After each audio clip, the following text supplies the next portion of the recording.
room. It's unique. I hope and wish that all panels were like this. There's just a different vibe and a different feeling to this. It feels more intimate. Sorry for the people maybe who are at any given time seeing the back of the head of the speaker, but that's how it is sometimes. We are starting slightly late, 10 minutes late, and as far as I understand, I have 55 minutes, so we're allowed to go 5 minutes over because we have another panel following us. So I'm going to keep my opening comments as brief as possible to give our distinguished guests the best opportunity to express themselves. As you can see up there, a vision for development in Africa. That's a massive title, and I think it can just be a real philosophical discussion unless we drill down to some specifics and speak plainly and clearly about some of the biggest challenges, economic and otherwise, facing the continent. The vision is there, and what we have right now, potentially, is a vehicle to fulfill that vision. Free trade. One market, a single market, will that be a solution to most of the problems economically, particularly in the continent and everything that stems from that? But the immediate question many people have is that, well, is free trade going to be fair trade? Which is always a big question because nefarious actors and people who want to exploit the poor and so on don't just roll over and die once you announce a new organization. People try to exploit the situation. And that's what we're going to be drilling down into and trying to understand, what does this new free trade area mean for the continent? It's a continent that is vast in many different ways, different nations, different economic levels, divided by geography, the Sahara, divided by tribe, language, different histories, different colonial histories within and among different countries, which bequeathed different legacies. Some were left a little bit better off, some left far worse. And I was having a discussion with one of the audience members just a couple of minutes before we started. It's that Africa isn't, in so many ways, it isn't necessarily the poverty in Africa that's the problem, it's the inequality in Africa that's the problem. And I think that's the riddle that people have been trying to solve in a developmental sense for so many years. The World Bank estimates that this new vehicle that we're going to get into could lift more than 30 million Africans out of extreme poverty. Extreme poverty is roughly living at under $2 a day. And 68 million Africans out of moderate poverty, which is about $6 per day. And that's within 13 years. Now, that's no joke. When you read statistics like that, you go, wow, what is this, potential single market, free trade union in the continent if it's capable of doing that? And is it really, are these just, numbers, and are these just pipe dreams, or can they be done? So, to get to the bottom of it and hopefully have a fruitful discussion about the future of the continent and have some positivity come out of this discussion, let me introduce you to our guests on the panel. We have Wamkele Kiabetswe Mene, who's the Secretary General of, and this is interesting, I've heard 5 different people say it differently, so it's AFCFTA. So I thought I'm not going to ask before, and I'm going to ask so everybody knows. How do we say it? AFCFTA. AFCFTA. So we're not going to try and butcher it with some sort of... AFCFTA or ZLECAf. Okay, ZLECAf. Right, so because the lack of vowels in there makes it very difficult to try and fiddle anything in there. Wamkele Mene, thank you for joining us. We also have, to his right, we have Jean-Claude Gakoso, who's the Minister for Foreign Affairs, Francophonie and Congolese Abroad, and Foreign Minister of the Republic of the Congo. Good to have you here. For your information, the Minister will be speaking in French, so if you understand French, that's fine, but if you don't, you can use your headsets. Just stick it on, you'll get the translation into English on channel 1 and different other languages on 2, 3, 4, and so on. And Minister, I hope that there won't be too much delay with the translation, so thank you for joining us as well. And then, as I introduce our next guest, an apology as well, because up on the wall it says Minister Jeje Odongo, but it's the other way around. Odongo Jeje, Minister of Foreign Affairs of the Republic of Uganda. Pleasure having you with us. Thank you for joining us, and apologies for that on the wall. Oh, don't mention. It's a simple thing. Oh, no, it's a big thing. So sorry. And last but not least, Anayansi Rodriguez, and I asked you, ma'am, do I include the Camejo? And you said Rodriguez is better? No, both are. Both are fine? Okay. Because Rodriguez is my father, Camello is my mother. So what should I say? Then, both. Okay, I'll use both. If they are looking at this and I choose one of them, it would be a problem for me. Okay, brilliant. Ms. Ambassador, the Deputy Minister of Foreign Affairs for Cuba, really good to have your perspective because, you know, it's interesting. I think a lot of people on the outside don't actually realize the deep level of engagement in history that Cuba has with different countries on the continent. And it's not just this sort of old Cold War mentality, you know, there are things happening right now which a lot of people don't know about. So looking forward to the discussion. I think we start with Wamkele because I think we have to diagnose the problem before we try to figure out like what to do about the problem, right? So help us understand the state of play. How hard is it to do business in Africa right now? And how is AFCFTA the solution? Thank you very much. And first, let me thank the government of Turkey for the invitation and for this forum, which establishes a platform for us to have some analysis of the state of the world. And so it is really, I think we should all congratulate the government of Turkey for that and the president for his inspiring speech yesterday at the opening session. I also want to thank the honorable ministers for being here today.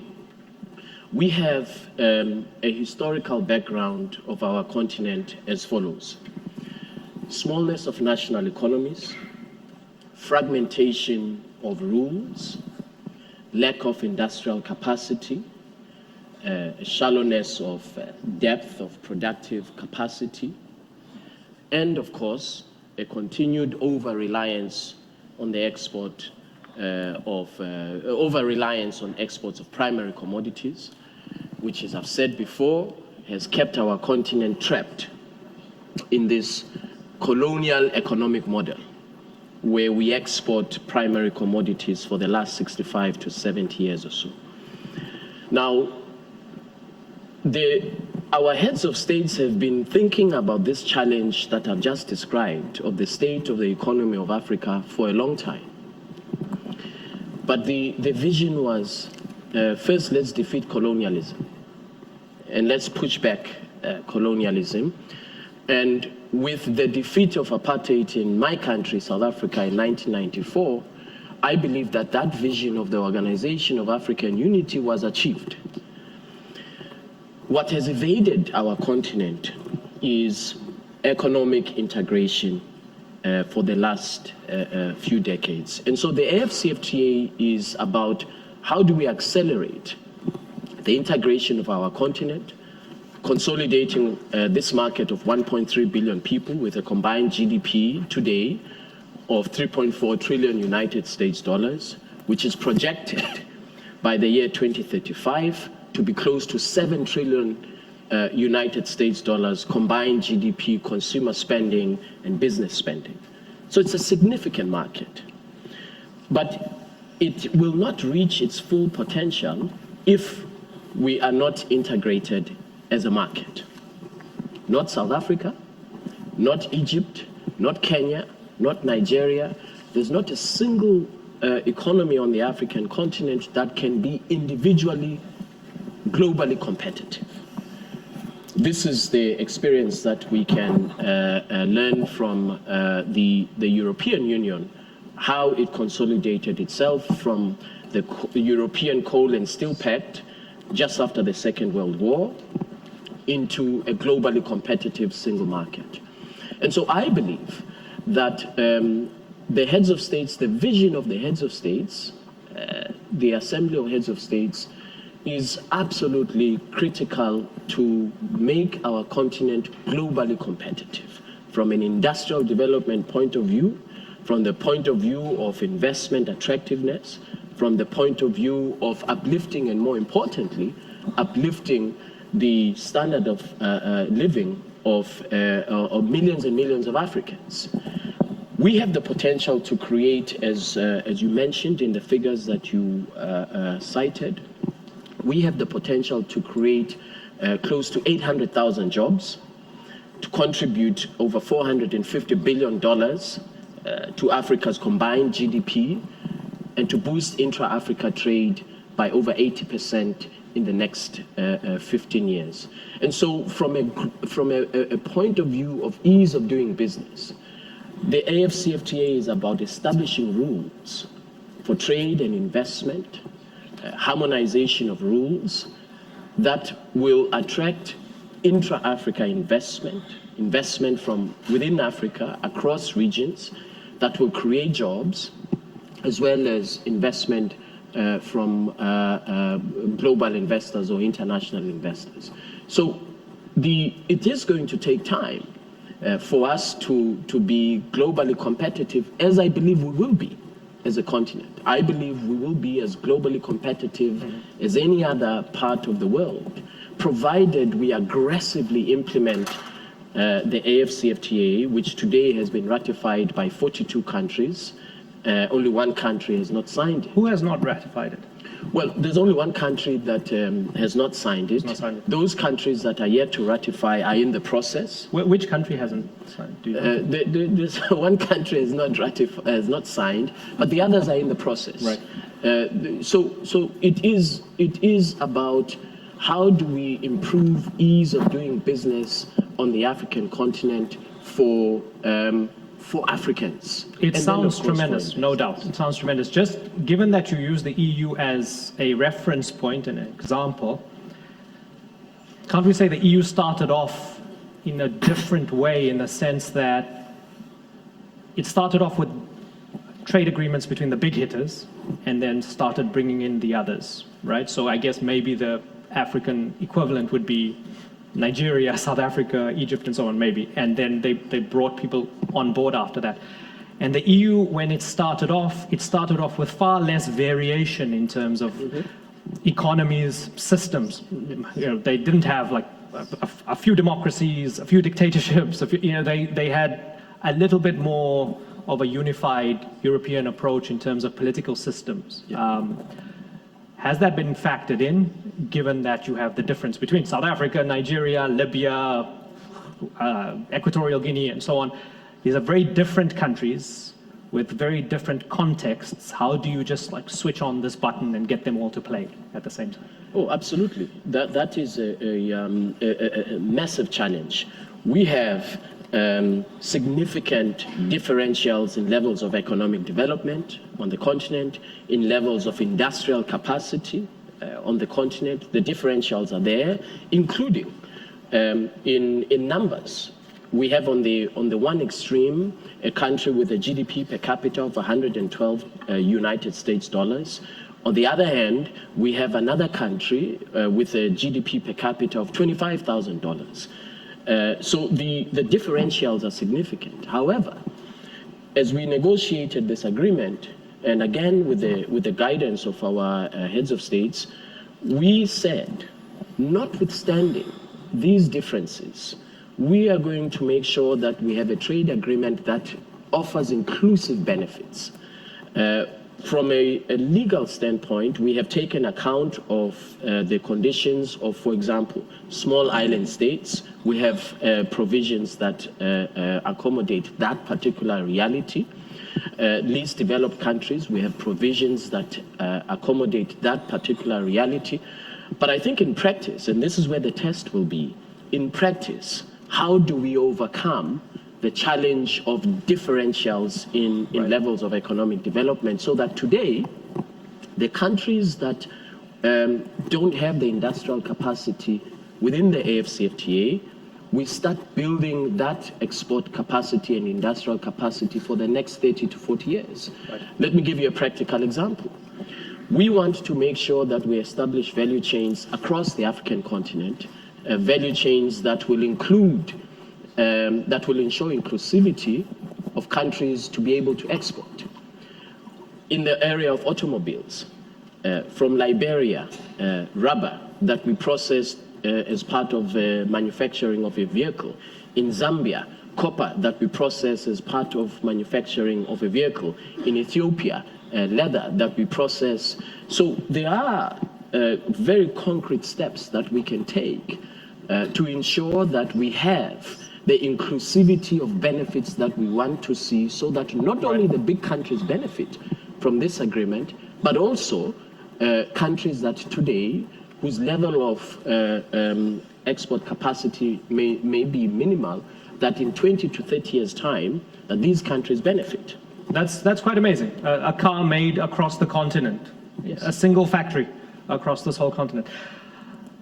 Minister Odongo Jeje, is Uganda on board? Are you excited by this?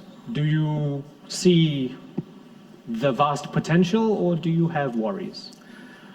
First of all, thank you very much for giving me the opportunity to join you in this wonderful discussion. And I would like to thank the Secretary General for his opening remarks and the statistics he's given. Yes, Uganda looks at this as an opportunity. Opportunity because we think with an African continental free trade area, the Africans who, as you initially pointed out at the beginning of this conversation, are not necessarily poor, but are suffering from inequality. We hope that this vehicle, which has now been created by our heads of state, will be able to push us forward. Uganda, for example, is one of those countries which has already ratified this agreement, and I can share with you that immediately after ratification, Uganda has taken steps to prepare itself to benefit from this free trade arrangement. Work through our own systems to be able to develop our own industrial capacity to take advantage, which Uganda has in terms of agriculture, so that we are able to produce more and meet the required quality, so that through that our people can be able to earn a little more and be lifted out of poverty, as Mameke had mentioned a little earlier. So yes, Uganda looks at this as an opportunity, and we are preparing ourselves to benefit from this free trade area. From east to central, Congo, Brazzaville, Minister Jean-Claude Gakoso, and just a reminder, Minister Gakoso will be speaking in French. So your context is different to Uganda's, right? Everybody is different. But do you share the same optimism? And immediately, practically, as the foreign minister, when AfCFTA gets signed, what do you think? What's immediately on your menu for things that will help develop your country and increase trade and reduce tariffs and so on? Merci, cher ami. Je voudrais avoir une petite approche historique pour bien situer l'auditoire, parce que je vois qu'il y a beaucoup de jeunes dans la salle.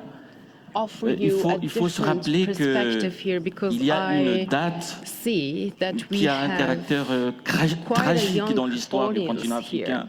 1885, les puissances européennes de l'époque se retrouvent à Berlin autour du chancelier Otto Bismarck, pose la carte de l'Afrique sur une table longue et dissèque l'Afrique de la même manière qu'on coupe le gâteau, un gâteau d'anniversaire. Se sont partagés l'Afrique sans tenir compte de la sociologie des populations qui vivaient. Et cette date est dans la mémoire de tous les Africains. they cut the map elle a as donné if it naissance was a à des birthday idéaux, cake. l'idéal And notamment du this panafricanisme, is still qui, in the memory of beaucoup d'années plus all tard, va être porté par Africans. de And grands leaders then tels came the que Kwame rise of Nkrumah. Je ne sais pas si, Pan-Africanism. je pense qu'ici en Turquie, il y a forcément des intellectuels qui connaissent Kwame Nkrumah, And a great tels que Barthélemy leader Boganda, like même Nelson O'Connor. Mandela. And I'm sure Turkish L'unité africaine. intellectuals know him Pourquoi? Parce better. And que Mandela is on a fait actually le a member constat of the same que generation. ce And qui fait ressembler les African Africains Union, entre eux why do we have a est union? Because beaucoup we plus important realized que les that nuances et les petites différences the naturelles qu'il y people a of entre the eux. African continent Et ce projet de panafricanisme, d'unité africaine, similarities, but also a été conforté differences. par But un the constat idea of simple. an African Un constat union simple, c'est que rose after a very les États puissants de simple notre monde, à commencer par identification. les États-Unis d'Amérique, So what did we realize? la Well, Russie, first think of the big powers like les États US, puissants du monde Russia. sont généralement des fédérations d'États. You know, in general, Je citais meaning les États-Unis d'Amérique, the mais j'aurais big pu citer également powers le are Brésil, j'aurais pu citer également l'Allemagne, like qui est la première the puissance US économique de is the l'Europe. United States, J'aurais and pu so is citer également Russia. l'Inde, qui n'est pas loin d'ici, etc., etc. And India. India is Lorsque actually a federation l'Afrique a too, été and you know that émiettée, there are many other fragmentée, examples. fragilisée, balkanisée, When Africa was nous nous sommes retrouvés avec des fragmented micro-États. and made vulnerable, vous avez then we des pays où found la population ourselves n'atteint même pas 600 000 in habitants. micro-states. Donc ces États ne sont pas véritablement viables, sans faire dans la langue de And bois. I'm talking about Les diplomates states aiment la with langue de bois pour ne pas frustrer. 600,000 population or je ne so. cite pas de And pays, how could mais il y a des they pays stay alive? I mean, qui n'ont okay, même I'm pas a 1 million diplomat, d'habitants. so I have to be cautious Donc sur le of plan what I'm économique, saying. ça ne peut pas But être des this is a marchés reality. We're viables. talking about Donc, d'où states l'impérieuse with nécessité population less than a de million. nous mettre So ensemble in order for et them le pas important to qui a be été economically franchi alive and depuis l'indépendance, sustainable, c'est la mise en place de cette zone économique the commerciale de circumstances were not libre-échange okay. que And nous avons the ratifié. Mon biggest pays était step parmi les tout after the premiers à independence ratifier la is convention qui met en this. place cette zone de libre-échange. African Parce qu'elle continental signifie le free trade changement area, de and my paradigme. country C'est le changement were d'un among the paradigme. first to Pourquoi? sign this Parce que because l'Afrique this meant a paradigm shift était for us. historiquement So la what does source that des mean? matières premières, Well, presque historically, exclusivement. Africa Or, is à the partir de la ZLECAf, l'Afrique cradle prend rendez-vous of avec l'histoire almost all pour devenir raw un atelier. materials and resources. Comme la You Chine, know, all the global comme resources la and Turquie, ce raw beau pays qui materials nous are accueille derived aujourd'hui. from Africa. And so when L'Afrique this doit is the produire, case, doit transformer countries like elle-même China ses or métaux, ses Turkey ressources that is naturelles. hosting us right now L'Afrique doit s'industrialiser. realized that L'Afrique doit they needed disposer their de own beaucoup raw d'énergie. materials On n'en a pas and assez. resources. Nous avons par exemple They had to carry out the une compagnie processing turque qui est en issues. train And de we don't have much développer energy l'énergie, la production resources d'énergie in à partir Africa, du and gaz there is this Turkish au port pétrolier de company Pointe-Noire au Congo-Brazzaville. L'Afrique doit se prendre en main, mais pour être pour que generate ce power projet in our ait de la country. vitalité, I ait de mean, la in our consistance, continent, that is s'installe dans la durée, il faut créer de grands ensembles. in Et nous avons terms commencé à le faire. of the Nous avons commencé à créer de grands ensembles. Il y en a 5 sur le continent. content Je vais vous donner un and the exemple. Dans la sustainability. sous-région Well, we qui est needed la a nôtre, union. Afrique centrale, il y a les 2 Congos. Vous savez, la RDC, For le example, Congo-Kinshasa in est un pays immensément riche, Mid-Africa, avec we une have population qui Congo avoisine les 100 millions Democratic d'habitants. Il y a l'Angola, Democratic qui est un Republic of grand Congo, producteur de which pétrole. is a big Il y a le Gabon, qui est également un producteur de population, and pétrole there's et Angola, which is d'autres a, richesses, des bois précieux, oil des producer. terres, Again, des terres Angola is also agricoles. an Il y a le oil Cameroun. Donc, producer, and there il y a are tout pour que cette precious région, trees, many je ne cite que la région d'Afrique centrale dont je suis issu, products, and puisse Cameroon. constituer demain une vraie entité étatique qui So, puisse traiter avec la Chine, talking avec la about Turquie, avec l'Inde, avec le countries Brésil, that avec les can États-Unis become même, a avec les state autres puissances du entity. monde. C'est ça C'est ça le chemin they have the des peuples capacity africains. to Et compete le with pas many important, comme je l'ai dit countries, tout à l'heure, such as c'était la Turkey, SDCAF. China, India. Et là, vraiment, So on I peut think être this fier is de ce going to que be nos our gouvernants future. on fait I un peu une think bonne this is where décision we are qui va dans la bonne heading. direction. Right. And Merci beaucoup. having a continental free trade area was a great decision, in my opinion. Thank you. Thanks for that. There's optimism across the board here, and I wonder, it's interesting to get the perspective from Central America. Ambassador Anayansi Rodriguez Camejo, do you share that optimism, and do you see the same, do you see this through the same lens of opportunity and growth as the other gentlemen do? Definitively. You know, you said that let's cross the Atlantic Sea, but as you probably know, we as Cuban, we also feel as part of Africa, because Africa is part of our blood, our roots, our nationality. We, as Cuban, we are permanently indebted with the African continent and the African people because its contributions to our national liberation wars when they were forced to come as slavers to our country, to our region centuries ago, and play a very important role in the formation of our nationality and idiosyncrasy and in our whole history. Then we also feel part of Africa. And of course, that I totally share the optimism of our African brothers and sisters in their own development. But I would add something else. I need that in this scenario that my colleagues has exposed, what Africa needs is concrete actions and solidarity and support from the international community in order to guarantee the sustainable development in Africa. And what Africa needs is deeds, not words. I mean, we have to contribute for that development. And in that regard, it is essential, for example, to adopt external debt relief mechanism and mobilize resources destined for the continent through different ways, for example, attracting foreign direct investment, official assistance for development of Africa, and other external funding resources. We need, for example, to lift those that they have applied sanctions and unilateral coercive measures to African countries. They should need, because they violate international law, but they also impact very negatively in their economics and the possibilities and capabilities to sustainable development. It is also important to increase the participation of African continent, of African countries in the decision-making process, including those processes in the economic field, but also at the political field, the participation of Africa at the United Nations, the representation of Africa in the Security Council of the United Nations with permanent and non-permanent seat is very important, for that.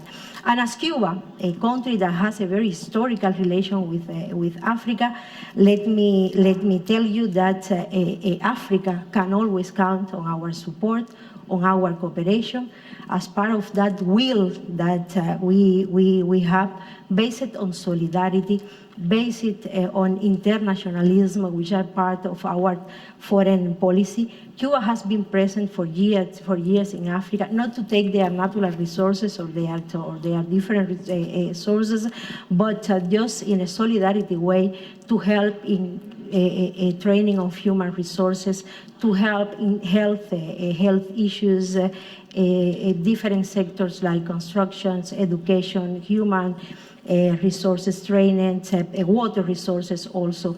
We are helping them. And we have a commitment to Africa. And that commitment that Cuba has with Africa is the same that we ask for the rest of the world. If you don't mind, ma'am, you say Cuba's commitment to Africa and relationship with Africa. And the devil is in the details, right? Because we can call it Africa, but we're talking about specific countries in Africa, which for historical reasons tended to be closer to Cuba than others. So we have different economic systems. neoliberal capitalist systems, socialist systems, those who tended to be fighting a colonial struggle and chose a more socialist bent tended to have a better friendship with Cuba. So I wonder with something like this, and we'll go to the rest of the panel as well, how do you do business with, how do you do the same type of business with different countries which have a different legacy, different history, but also different economic models? Some are more socialist based and some are purely sort of free market capitalist, right? Can you actually make that distinction? In an equal footing. I mean, you say that there are differences between African countries, but for Cuba, there are no difference to relate with them, because we base our relation with African countries on the respect of their priorities, of their needs, of what they need for us, on how we can cooperate with them. At the same time, we receive mutually cooperations and solidarity from African countries. Let me just put a very important example for us. We have an unanimous support from Africa. Each African country, all of them, they support to us in the struggle against the economic, financial, and commercial blockade that has been imposed by the government of the United States for more than 60 years to Cuba. Very recently, the African Union Summit adopted a resolution that claimed for the lifting of that blockade. It's just to put you an example of how this solidarity is mutually benefit for both, for Cuba and for the African country. And we do not make differentiation. Of course, we can would have more historical relation with some other countries of Africa, but we treat with them in an equal footing. And we have mechanisms for collaboration, for cooperation, memorandum of understanding, agreements. Some of them are more based on economic basis. Some of them, they are more based on solidarity, food, and how to cooperate in those needs that they have identified as priority and as needed in their respective country. And also we support each other at international arena, because when we are talking about Agenda 2030, then Africa is talking about its own Agenda 2033. And then Cuba support those objectives that Africa has at the international arena in order to support their own development and how to deal with the sustainable development goals. What I mean is that we take into account the specificities and the needs and the priorities of each African country, and we see Africa as a continent, and we, as I said, has historical relations that do not differentiate between Understood. each nation of Africa. I'm glad that Minister Gakoso earlier on noticed that we have a young audience here. And I think that's really important, because I think I think it's important to note that a lot of young people, when they look at African countries from the outside, but also young people, young populations within Africa, one of their biggest gripes with their governments is corruption. Young people hate corruption. They hate old men in suits stealing their resources and keeping everything for themselves and not sharing. If you just have to go onto Twitter, you just have to go and look at different platforms where it is a central theme from country to country, young people saying the politicians are stealing, there's too much corruption, there's too much graft, there are too many tenders that are going to government-linked people, and so on. And we could spend 5 hours here giving 100 examples.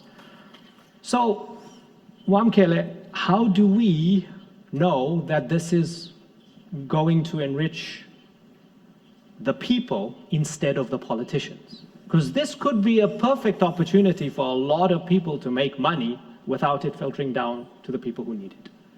Well, first of all, let me just say that the African Union has a number of policies that were adopted at the most highest level, which is the Assembly of Heads of States and Government, against corruption.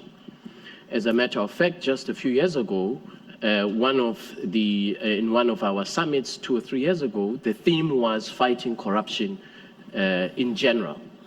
The second point I would make is that, of course, corruption is not unique to our continent.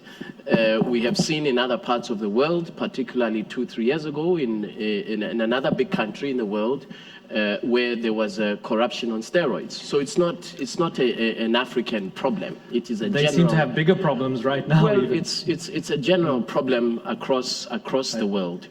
But you agree that it has stymied the development. I mean, in some ways, the argument could be a lot of these other countries have the development already and the corruption is happening at the sort of top level, whereas the actual corruption is stymieing and retarding the opportunity for countries to grow. Absolutely. In any context, in any country, corruption is a constraint to economic growth. So how do we make whether- AFCFTA corruption proof? Well, the AFCFTA is not about, it's not an instrument to fight, primarily to fight corruption. It's an instrument for integration of a market. It is not intended for governments. The AFCFTA is about small medium enterprises in Africa, young entrepreneurs in Africa, our companies in Africa, to enable them to trade across regions of our continent. That's what it's about. So the focus is on how do we as governments and the African Union establish rules that facilitate regional, continental trade and investment, innovation to happen for the benefit of young entrepreneurs and the private sector. Sorry to interrupt. At what point can you not play the game? At what point do you not meet the requirements? For example, if there's a military coup, a military general in charge of a place, can they still enjoy and reap all the benefits of being in the single market because the politics has nothing to do with the economics? No, they cannot, because the African Union, for example, recently has just suspended the membership of those countries where there were coup d'etats.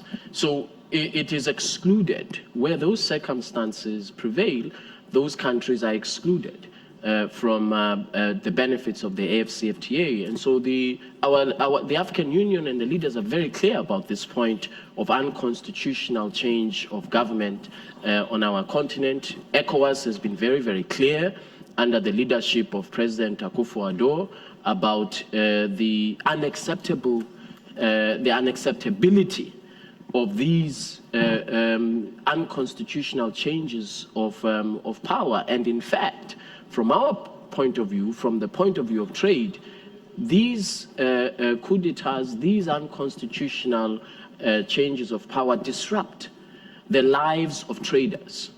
If you go to any border, whether it is between Togo and Ghana or any other country, you will find that the drivers of cross-border trade are small medium enterprises, are women, are young entrepreneurs. And the AFCFTA is about establishing a legal framework for them to be able to do their trade in a way that will advance not only the economies, but create better livelihoods for them. And to connect it to the point that Minister Gakoso made earlier on, oftentimes these are the same people who were split up by lines drawn by colonial overlords way back when, right? Precisely. They trade, they live together, they... Yes, and the point that the Honorable Minister made is very important, because we have been balkanized since the end of colonialism, and then when you look at our trade patterns across the continent, the trade patterns are establishing us to Europe. Look at any port, look at any infrastructure on the continent, it is moving minerals from the mine to the port to another part of the world, not intra-Africa trade. So we have a massive challenge to make sure that we dismantle this colonial economic model to make it inward, looking into boosting intra-Africa trade, including the drivers, which is 60% of Africa's GDP, small medium enterprises. If you go, let me just give you a last example. Sure. If you go to the border between Uganda and Rwanda, you will find the most dynamic trade that is happening across borders. And that's an example that is you can model it on any region in the African continent. the trade that is happening, that is driving SMEs, is across borders, largely led by women and young people. Right. So we, as the AFCFTA, have taken account of this. That's why we're introducing tools such as the Pan-African Payments and Settlement System, which will ensure that trade across borders is efficient, is competitive, and is affordable. Today, we have 42 currencies on our continent. If I'm sitting in Ghana, I want to trade with somebody in Kenya, I have to first convert the Ghanaian cedi into the dollar. You're aiming for a single currency eventually, like the euro? It is in the Abuja Treaty. It is envisaged by the founding mothers and fathers of the Organization of African Unity that one day we must have that level of integration. But of course, we know there are challenges, macroeconomic convergence Right. But in the meantime, we are introducing a very practical tool, the Pan-African Payments and Settlement System, to boost intra-Africa trade, to overcome this challenge of 42 currencies, so that small medium enterprises, young entrepreneurs can trade across borders using their local currency and relying less on a third currency. Right. I want to talk a little bit about the issue of foreign direct investment and also getting involved in unequal power relationships with richer countries outside of Africa. Minister Odongo Jeje, the conventional view is that African countries have to go cap in hand to the Americans, for example, or the French, for example, or the Germans, or maybe even to the Chinese. Now it differs. They say maybe the Chinese have fewer strings attached, so it's better to do business with them. The Americans ask for too much from you, and so on. But ultimately, it's always entering into these power dynamics where we need you, we need your money in our country, and we have to give up something of ourselves and maybe even our integrity in that relationship. When you look at AFCFTA, is it something that will reduce the need for that because Africans will be trading amongst themselves, or maybe even give African countries more options when it comes to dealing with foreign powers outside of the continent? You are absolutely correct. The status quo as of now is that Africa somehow looks outside for assistance. What the SG has just pointed out is that we would like to change that status quo so that we look inwards amongst ourselves. You will realize, as the SG did point out earlier, that the balkanization of Africa actually makes it relatively difficult for anyone within Africa to do business or even to attract investment. The AFCTA is intended precisely to help us look inwards, pool our resources, create one wide market. In so doing, even those outside will now see the attractiveness of being in this one huge market of 1.3 billion people, $3.4 trillion. So in a way, the free trade area is an option for Africa to get out of this dependence on the outside. So I want to go to the floor for a couple of questions before we wrap, but before that, let me just try a little thought experiment here. Let's take Cuba and the Republic of the Congo. Before AFCFTA, if you wanted to do business together, how would it be different to today? This is signed and ratified and so on. Are the opportunities far more, or at the moment is it too early to look at it in that way? 5 years ago, without this, would there be a big difference compared to now that the potential seems to be better? Would it be far easier to get business done? And either of you can start. Merci, cher ami. Je voudrais un tout petit peu revenir sur ce que mon jeune frère Wankele disait tout à l'heure. Il semblait dire que l'Afrique n'a pas le monopole de la corruption. It was stated D'abord, le mot by corruption Wankele, n'existe pas dans les langues africaines. Les termes corruption Cosa Nostra, is not something Camorra, peculiar c'est de la to terminologie Africa. européenne. Actually, Hein, there tout le monde le is sait. no terminology. Cela dit, like oui, il y a un effort à faire en matière de this doing in business, que vous Africa. appelez dans Everyone le knows jargon about it. anglo-saxon doing business, Cosa l'attractivité Nostra économique is pour a nos pays. term known Ça, c'est in Europe. Of indispensable. course, we need to Mais exert il y a efforts. une In order to do conditionnalité business, as the première à mes yeux, Anglo-Saxons put it, c'est la paix we et la need sécurité. to provide Parce que tous ces opportunities, and this projets que treatment nous will sommes en do train that. d'échafauder But peace n'iront and pas loin security si sur le continent precede it, africain, because the il n'y a pas la projects paix, we il n'y a are pas la about to sécurité. build will Tout à need l'heure, to parlant de facilitate corruption, je disais que l'Afrique n'a peace pas le and monopole de la security corruption. in Africa. Mais Otherwise, we will je not dirais see aussi que any l'Afrique n'a pas le benefits out of monopole it. de la violence. Just a while ago, Quand on I regarde stated l'histoire that récente, cher ami, Africa finalement, does not have a le monopoly continent a un over problème. C'est même pas corruption. l'Afrique. Neither Suivant un does peu it mon have it regard, over le violence. continent qui semble vraiment poser So, problème, c'est quand même I mean, l'Europe. the opposite Parce que les deux can be guerres said. mondiales, Even je ne we need parlais to que de la Seconde Guerre look mondiale at qui a coûté 50 millions de vies rather humaines. than Eh bien, Africa. c'est ici en Europe. Why? Because Et là, two nous sommes à world quelques wars, encablures broke out d'un nouveau in champ de bataille. Europe, Parce qu'on ne peut pas se and retrouver ici 60 million people en Turquie, lost their lives. qui borde la mer Noire. These wars En face, took nous avons place just a Sochi, nous few avons steps Odessa, away. sans évoquer, et comme le président Considering Erdogan that l'a we fait are very hier, close to des the graves événements Black qui ont Sea, lieu there's en Europe en ce Sochi, moment. Russia, Donc, and as il y a Mr. le doing business Erdogan que nous stated, devons, sur lequel nous there devons are travailler. very Il unfortunate y a la developments paix inside et la Europe sécurité itself. sur lesquelles nous devons travailler So, également.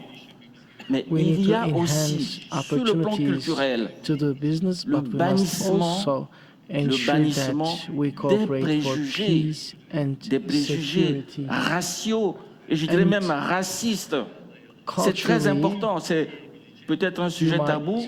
Ça ne devrait pas être un sujet you tabou. may need to overcome faut faire these l'effort racist De regarder l'évidence, chers amis. prejudices. And that's a C'est qu'en taboo vérité, theme, nous as you sommes know, une the theme seule of et racism. même So we race should humaine. not lose Point sight of barre. the fact that we are all Point from barre. the same On a vu human race. des suprémacistes We are dans all certains pays from, the tomber same malades race. du Covid. We should not Ah, j'en connais un go très célèbre, un beyond that, suprémaciste. because qui a eu le Covid. certain, C'est la preuve très ordinaire que nous sommes pétris de la même argile. Nous They sommes la are the même ones race humaine. enjoying the Cuba et le supreme, Congo, race, but it shows il y a that une we partie des all hail populations from the cubaines same land, qui est the d'origine same congolaise. mud. We are Il y a all dans chaque human Cubain beings. un peu de Part Congo. of the Cuban Congo sens people large, come Congo, from Brazzaville, Congo, Congo, Kinshasa, and so Gabon, there is this Angola. Congolese, Nous avons des liens in très each and étroits every avec heart Cuba. of this Et Brazzaville, quand je parle de Congo, Cuba, ce or pays que other, j'ai visité en plusieurs Congo occasions, districts, they je have pense à cet these embargo close feelings. tellement injuste And we have close qui remonte à relations l'époque with de la guerre Cuba. froide. Un I embargo paid a few suranné, visits to Cuba dépassé de mode. during the Cold War Les II. acteurs de l'embargo And sont morts depuis Actually, Mathusalem. there was this very Kennedy est unfair, mort, obsolete Khrouchtchev est sanction mort, leurs successeurs imposed sont on the morts, country. mais l'embargo People who survit. created those C'est aussi des sanctions occasions died. comme celle-ci, Khrushchev comme il y a died, beaucoup de jeunes dans la Kennedy salle, died, but this is d'évoquer, still cher an ami, ongoing ce genre de sanction. sujet. À propos de Cuba, par exemple. There are many Merci young beaucoup. people here. Thank you That's very why we need to delve into Thank you, these thank topics, you very considering when we much, talk Minister, about for Cuba. those Thank you. words. I don't know if I can add something more, but these words is a demonstration of a kind of relationship that we have not only with Congo but also with all the African countries, with the African continent, and responding to your specific questions. Of course, that we see opportunity. To that. If we were able to have this kind of a special relation with Africa, with individual country, how much more we can do if we have an organization like this, like allow us to deal with all Africans. Does the blockade actually stymie it? With the with the historical sort of restrictions from the United States, does it affect what you're trying to do? Impact Africa, because you know that the blockade has the extraterritorial impact. But if you want to do which affects business, if you look at the certain- American blockade, how would it impact you trying to do business with Republic of the Congo right now? We can do it because we have the will to do it. Right. And we have the will to find the alternative to manage to have this kind of cooperation and this kind of commerce and this kind of Right. solidarity. But the answer is that the blockade impacts, because blockade impacts, for example, in the banking sphere, when we try to make transactions, financial transactions. My African brother and sister knows a lot about it. But we manage to find the alternative in order to have this kind of relationship and cooperation. And with an organization that was I was about to say, with this free trade area, with the African Union just behind, with the regional organization in the continent that give us an opportunity to collaborate and to be present there in a more expanded and effective way. Okay, wonderful. I've got 5 minutes left, so it would be really good to get questions from the audience if people are interested. I ask you please to keep it brief and directed to one person, no double-barreled questions to different people, because it will eat up time. And also, if we can, any answers to people from the panel as brief as possible. Let us start. Okay, so let's start with the lady over here. If we can bring the microphone, as brief as possible would be appreciated. Thank you. I think it's on. Yeah. Thank you. I'm Associate Professor Eleme Ece Tepecikloğlu from Yaşar University, Turkey. My question would be to Mam Kelemene. AFCFTA is accepted by many as a game changer, but with its entering into force last year, Africa needs huge investments in key sectors, including infrastructure, energy, and security cooperation as well, because we need to secure trade activities. What role do you think Africa's external partners, including Turkey, can do in terms of the proper implementation of the AFCFTA? Because in your last visit to Turkey, during the third Turkey-Africa visit, I think the AFCFTA signed a memorandum of understanding with Turkish Minister of Trade, right? So do you think Turkey can contribute to the successful and proper implementation of the AFCFTA as with the other external players in the continent? Thank you. Well, thank you very much for the question. Yes, in December, on the margins of the African Union Turkey summit, we signed a memorandum of understanding with Turkey under the leadership of the then chairperson of the Assembly of Heads of States, President Chilombo of the DRC. And really the objective is to lay the foundation for boosting trade between Turkey and African countries in the context of the AFCFTA. Just to give you some figures, in 2005, trade between Turkey and African countries was at about $5 billion. As of December, it was at about $25 or $26 billion worth of trade, and that happened in the absence of a consolidated market. And so the AFCFTA offers a consolidated market for investors from Turkey to invest in critical value chains that will create jobs, that will ensure technology transfer, that will ensure benefits for Africa as well as for Turkey.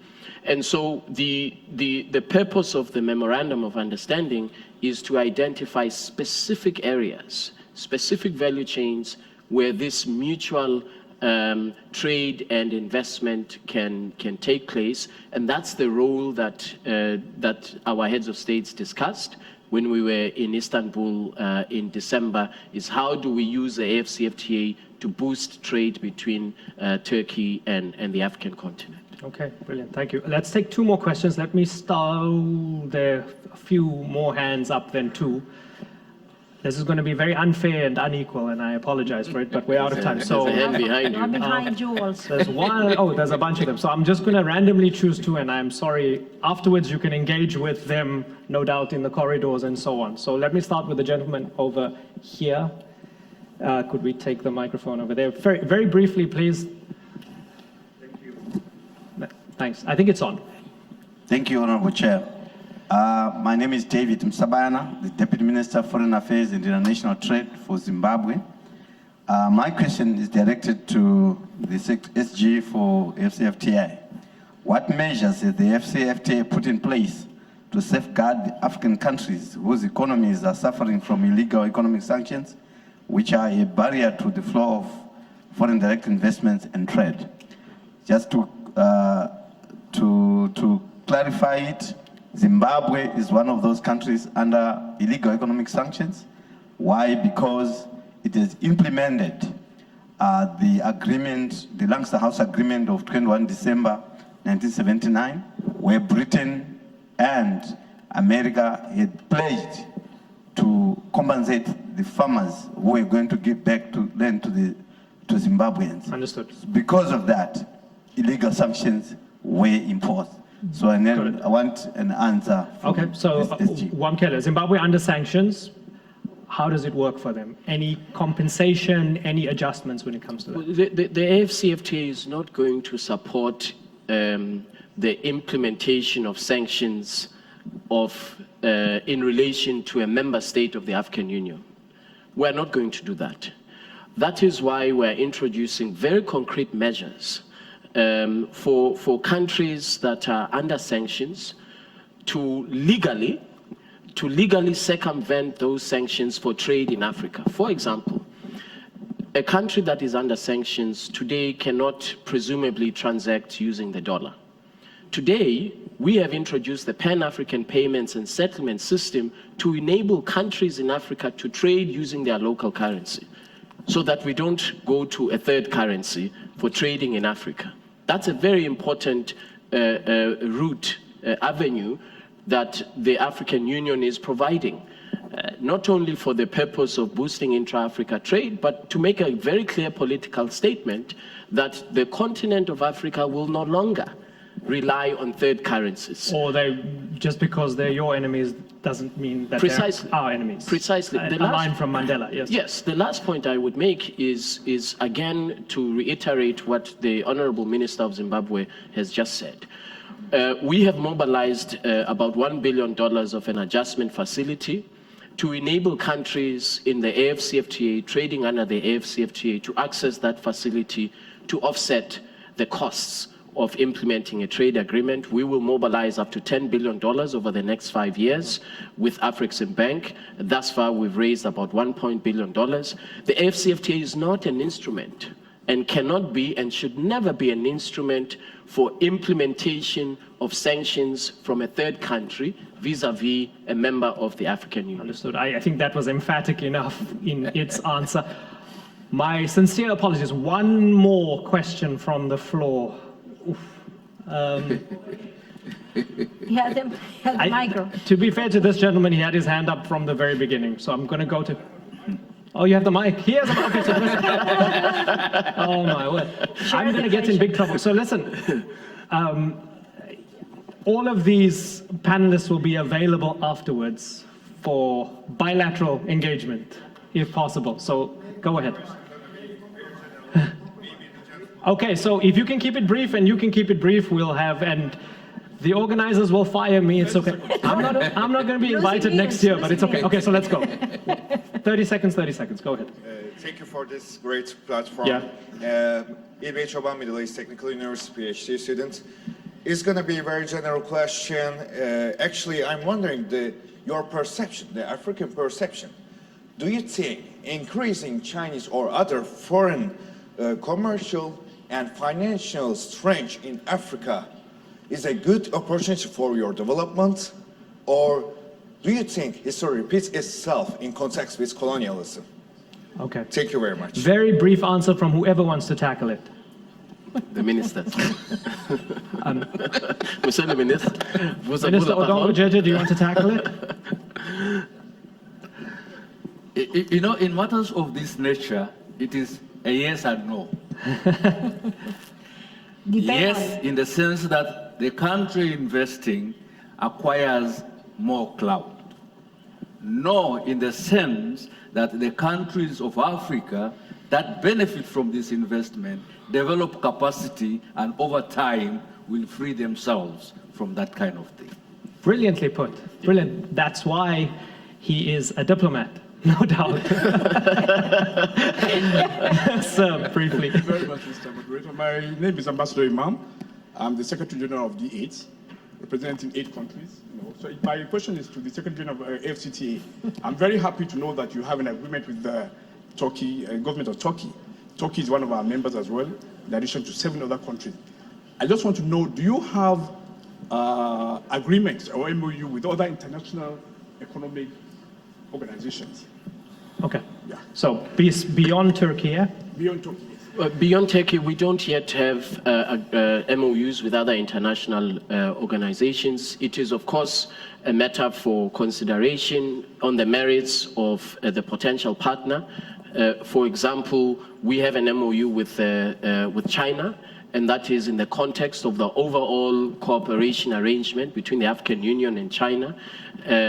So it is up for consideration on the merits of the potential partner and the mutual benefits that potentially can ensue. And I guess if anybody is a representative of any country outside of Africa that is interested in getting involved, Mamkelemene is here. You can go up to him, you can find him, and you can have a discussion, and maybe something good can come out of it. We're completely out of time, and I'm in big trouble. Thank you very much, everybody. It's been a fascinating discussion. I thank you. Thank you.